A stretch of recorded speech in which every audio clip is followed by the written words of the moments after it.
Ẹ káàbọ̀ padà, ètò ẹ̀dá alààyè náà ló ń tẹ̀síwájú. Káyọ̀dé Bámilọ́sìn lórúkọ mi o. Ìkànnì Star FM 91.5 náà lẹ̀ ti ń gbọ́ mi. Abala fèrè ní dún náà ní àwa.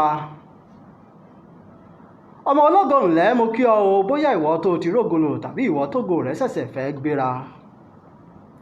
Bóyá ìwọ tó lógo àmọ́ tó sì tilẹ̀ wá mọ̀ pé ọmọ ológo ni ọ́, ibi yòówù tó fì sí dúró máì tí ì lọ. Ya fètí kó wákà orin tí mò ń dá sórí fèrè tí ń dún. Nítorí ogun tí ń bá ògo rìn òun ni mo fẹ́ sáré yànnàná rẹ̀. Ogun àtògo a máa jùmọ̀ kọ́wọ́ rìn ní ọ̀tá ló kúkú yẹ kán jẹ́, àmọ́ ọ̀rẹ́ ìmùlẹ̀ ni wọ́n. Ṣé bí ọba òkè ṣe àgbékalẹ̀ rẹ̀ nù? Ṣé kábíyèsí kúkú ní bá tèmi tí ń bẹ ní ọ̀run, kò síbi tógo ń lọ tógun ò ní tójú bọ́ bẹ? Àbẹ́yìn rẹ nìkan tó lógo tí ò lógun rí ni? Èèyàn lè lógun kó má lógo, àmọ́ èèyàn ò lè lógo kó má lógun ni mò ń wí. Àti wá ṣe é ta fi rógo lò tógo ò ní bógun lọ. Àní èmi là á ṣe tógun ò fi dẹ̀yìn lẹ́yìn ògo. Ìbéèrè líláre o kété yín ọ̀nìyàn. Ẹ dákun, kí ló lè dùnni wọnú eegun? Mo ní kí ló lè dùnni dé mùdùnmúdùn, àní kí ló lè dùnni wọnú ẹ̀jẹ̀ bíi ká lógo ká má rógo ọ̀hún lò. Kò mà fẹ́ẹ̀ sí, nítorí irú ẹni bẹ́ẹ̀ ó dàbí ejò tó kọjá lórí àpáta ṣùgbọ́n tí kò ní ipa ni. Irú ẹni bẹ́ẹ̀ ò mà ráyé wá, àbẹ́ ló ráyé wá ni. Òkúkú sóhun táláwùrà bí dá tí kò dá ní tògótògó ṣé bá mi fúnra rẹ̀. Ògo lásọ ìlékè rẹ̀, ògo ló fi ṣaṣọ bora. Inú ògo ní gbé, ọ̀tọ̀ sáà lògo òrùn, ọ̀tọ̀ lògo òṣùpá, ọ̀tọ̀ sì lògo ìràwọ̀. Àmọ́ ńgbà tógo ò ní rìn láì mógun lọ́wọ́ yìí náà ń kọ́. Kílẹ̀ dáadáa mọ̀ fẹ́ ṣe nígbà tógun kọ̀ tí kò dẹ̀yìn lẹ́yìn ògo? Ogun àdájà ó lọ bẹ́ẹ̀rẹ́bẹ́, ogun ìdílé lọ jàǹtìrẹrẹ, ogun àfọwọ́fà pọ̀ àfi bí ìmí èṣú. Mo ní mélòó la ó kà lẹ́yìn Adépèlé lọ́rọ̀ tógun ẹran ara jẹ́, tinú ọ̀run tòde ọ̀fà ọ̀tàlénírínwó ló forí mulẹ̀ tí ìyẹn ò tiẹ̀ yọ síta rárá. Bógun ẹran ara ṣe pọ̀ tó ni mò ń ṣàpèjúwe wọn o. Ogun àìlákàsí lọ jàrá ni mo ṣe ń kí ọ pẹ̀lẹ́ ọmọ ológo tí ò tí ì rógo lò, ó kúkú ní kú tògótògó. Ṣé o ṣáà mọ̀? Àní ṣé o mọ̀? Ṣé o ṣáà mọ̀ wípé ogun a máa gbá ògo wọlẹ̀ nígbà tí àkókò kò bá tì tó fún ológo láti jáde, àmọ́ tí ológo fẹ́ kánjú lo ògo. Àṣà àti kọ̀wé rẹ̀ pé ohun gbogbo ni àkókò wà fún. Àwọn mìíràn ògo òwúrọ̀ ni wọ́n gbé wáyé. Bírú wọn ò bá wá jẹ́ kí ìjímèrè wọn ó sọ gígùn, àìfàìmọ̀ ni omi ò ní tọ̀yìn ọ̀gbìn wọn lẹ́nu. Má jẹ́ kẹ́rù ó bà ọ́ o, n ò ní tó bá ti lógo òwúrọ̀ pé kò lè bá ọ dalẹ̀. O kàn nílò láti lọ kọ́gbọ́n lára Jósẹ́fù, bẹ́ẹ̀ ni kọ́gbọ́n lára Yésùfù, ìgbésẹ̀ tó gbé nígbà tí Fáráò lálàá láàfin. Ṣé bẹ́ẹ̀ ní ṣe rí ọ̀la lè má rí bẹ́ẹ̀ ni mú babaláwo dífá ọ̀rọ̀ ọ̀run. Èyí ló dífá fún Jósẹ́fù tó ti mọ̀ wípé ìyàn ọdún méje ń bọ̀ lẹ́yìn ọ̀pọ̀ ọdún méje. Ní Jósẹ́fù bá mú ọ̀kan kún èjì ló pe ọgbọ́n inú ránṣẹ́. Ọdún méje ọ̀pọ̀ ló fi pìyàmọ́ bí Fáráò àti àwọn ènìyàn rẹ̀ á ṣe lo ọdún méje ọ̀wọ́n. Ohun tí mò ń wí ni wípé ó lè fìwà rere ohun àtúbọ̀tán tó dáa gbin iṣẹ́ rere ńlẹ̀ torí ìgbà ọ̀dá. Ṣó o gbàgbé wípé ọ̀nà tó bá wọn ogunlógún lè gbà yọjú, àmọ́ èso iṣẹ́ rere tòun ti wà rere tí ń bẹ ńlẹ̀ ní òkú ogun ọ̀hún lójú. Ìlù àgídìgbo ni mò ń lù sí ọ, sí fèrè tí ń dún. Àní ìlù àgídìgbo òun ni mò ń lù sí fèrè tí ń dùn. Ya máa fi ọgbọ́n jó ní owó sì máa fi òye gbé. Bí ó ṣe jẹ́ wípé òwúrọ̀ la fi àyè gba ògo àwọn kan, bí ọ̀sán ayé ò pọ́n gangan ògo àwọn kan ò ní jáde sí gbangba wálíà. Bí wọ́n ta kà jó, bí wọ́n lù kà dùn, ìkan nínú àwọn ogun tí mo ti ṣàlàyé ṣáájú ni ó máa ń la irú wọn mọ́lẹ̀ nígboro ayé. Ǹjẹ́ báwo ni irú àwọn ènìyàn wọ̀nyí ṣe wá lè fìdùnnú lo òwúrọ̀ ọjọ́ ayé wọn? Ifá gbàfọ́lọ̀ ni mo bá wọn dá. Káwọn fúnra wọn ó máa bá àwọn tí ń lo ògo lọ́wọ́ dáwọ́ ìdùnnú, nítorí ohun rere ní bí ohun rere, torí bá ṣàpẹ́ nílẹ̀ ìmọ̀ dire ni. ọ̀tọ̀ rọ̀rọ̀ ọ̀rọ̀ rọ̀rọ̀ ọ̀tọ̀ọ̀tọ̀ là á jẹ̀ka ọ̀tọ̀ọ̀tọ̀ là á jẹ̀múmu ọ̀tọ̀ọ̀tọ̀ la kúkú mórí wálé ayé.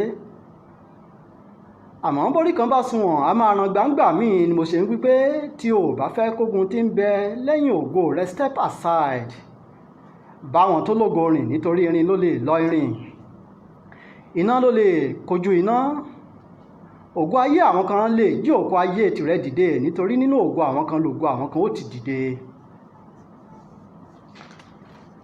màá sì wo àwọn míì títí ògo àtàn yanyanyan dàbí ká máa fọlá irú wọn tọrọ. àmọ́ at a close look kankan lógun fẹ̀yìn sínú ògo ọ̀hún. a ti ṣe é lo ògo tógun ò ní wà níbèrè mi lọ́wọ́ aláwùrábí. má jẹ́ kẹ́lẹ́dàá rẹ̀ ó kẹ̀yìn sí ọ lè sì tí mo gbọ́ o. ṣé kò kúkú sí bógun ṣe le tó tẹ́lẹ̀dá ẹni bá ti ń jà fún ní àjàyè ńlógún ọ̀hún. bóyá o ti ń rógolo àbó tí ì máa rógolo àjàyè ńlógún rẹ tó o bá ti jẹ́ kẹ́lẹ́dàá rẹ̀ ó bínú sí ọ. ogun ò lóun òkúkú gbá ògo Jósẹ́fù wọlẹ̀ àmọ́ òótọ́ inú tó jàjọ ogun lọ kó Jósẹ́fù yọ nítorí ogun fi Jósẹ́fù lákàńláká. àní ogun fi Jósẹ́fù làkàńláká. ogun ó da Jósẹ́fù rìbòrìbò. ogun gbàsọ lọ́rùn Jósẹ́fù ó tún sọ ọ́ sínú ẹ̀wọ̀n kódà ogun fi ṣẹ̀sín síbẹ̀ Jósẹ́fù ò jára rẹ̀ kúrò lọ́dọ̀ àṣẹ̀dá rẹ̀ ni mò ń wí. ọ̀rọ̀ Jósẹ́fù ọ̀hún kan àtilẹ̀ máa wú mi lórí lẹ́yìn tèmi gan fi máa ń ṣe ìjánu fáwọn iṣẹ́ mi nígbà tí mo bá wà lórí hot seat làkàkà ayé. ṣebí lójú agbami ìdánwò òun bìlísì ni Jósẹ́fù ti dáyàwó Pọ́tífà lóhùn wípé ǹjẹ́ èmi wá ti ṣe hu ìwà búburú yìí ńlá yìí tí èmi ó sì wá dẹ́ṣẹ̀ sí Ọlọ́run aṣẹ̀dá mi. àbẹ́ ẹ̀gbọ́rọ̀ ńlá lẹ́nu ẹni tó fẹ́ di ńlá. àbẹ́ ẹ̀rọ ọmọ ológo tó ṣe pálì mọ́ ọba ológo. no wonder tó fi pàpà wá rógo ọ̀hún lò. tó o bá rí ipògò ń gbórí bọ̀ díẹ̀díẹ̀ bẹ̀rẹ̀ sí ní fojú wá bàbá tàbí ìyá. n ò sọ̀rọ̀ nípa biological parent rẹ o. àmọ́ àwọn tó kájú ẹ̀ láti sin ọ nígbẹ́rẹ́ ìpàkọ́. àní àwọn tó lè kó pàǹtí ọ̀rọ̀ bù ọ́ tó bá di wípé o ti ń gbé sàrá rẹ kọjá mọ́sálásí. àwọn tó lè fún ọ lágbo ọ̀rọ̀ mu tó fi ní ṣìṣe nígboro ayé. ṣe eégún tí yóò jó tàkìtì ṣubú nígboro ayé onílù tó fowó gbà ní òfà. ogun tó máa ń dìde sí ẹlòmíì tó jẹ́ ọmọ ológo inú ògo náà ni ti máa ń jẹ jáde. bẹ́ẹ̀ ọ̀bẹ sì lè gba ẹ̀rú àmọ́ kò lè gbẹ́ ẹ̀rú ara rẹ̀. èyí gan ló ṣe yẹ kó o láwọn tí yóò máa sọ fún ọ kó tẹ bírèkì nígbà tó bá wà ní fúri ayé. ǹlẹ́ ọmọ ológo mo kí ọ bí o ti ń tẹ̀síwájú nínú ìrìn àjò rẹ nílé ayé. ní gbogbo ìkóríta tó o bá dé jẹ́ kí ìmọ́lẹ̀ ọ̀rọ̀ yìí máa tàn sínú ọkàn rẹ. mọ̀ bá ti kíyè sára. mọ̀ bá ti fọgbọ́n lólé ayé. àní mọ̀ bá ti fìwà ìrẹ̀lẹ̀ lò gbà. òun bá ti gbàmọ̀ràn lọ́wọ́ àwọn tó lóye. èmi Káyọ̀dé Bámilọ́sìn Ọmọláyé ti bùn ọ́ lómi ọgbọ́n mu o. wàá máa yan lọ nínú ògo tuntun. ǹlẹ́ ọmọ ológo mo kí ọ. fèrè tún ti dún lónìí o ọ̀rọ̀ sì ti tẹ̀lé. lọ ṣàṣàrò lórí rẹ̀. èmi ò ní fi pamọ́ o kó tó máa lọ jẹ́ ń sáré jó yìí mọ̀. nítorí n ò fẹ́ kétò yìí ó kù. n ò fẹ́ kábàlà yìí ó di àwátì lórí agbágbé. lẹ́yìn tó túmọ̀ sí pé mo nílò nígbọ̀wọ́ kí n jẹ́wọ́. tí Olúwa bá fi sí ọ nínú tó fi sí ọ lọ́kàn. dákun pè mí sórí aago ká lè jọ sọ̀rọ̀. nítorí pé ètò yìí nílò onígbọ̀wọ́. 08023842382. ẹni mo ti kánjú jù. ó dá ẹgbọ́ 08023842382 òun náà lórí ẹ̀rọ tí ẹ lè pè mí sí. bóyá ẹ fẹ́ ṣe onígbọ̀wọ́ ẹ lọ́rọ̀ kan tẹ́ ẹ fẹ́ bá mi sọ tàbí ẹ fẹ́ kí n wá ṣe MC. 08023842382 ẹ ṣé o.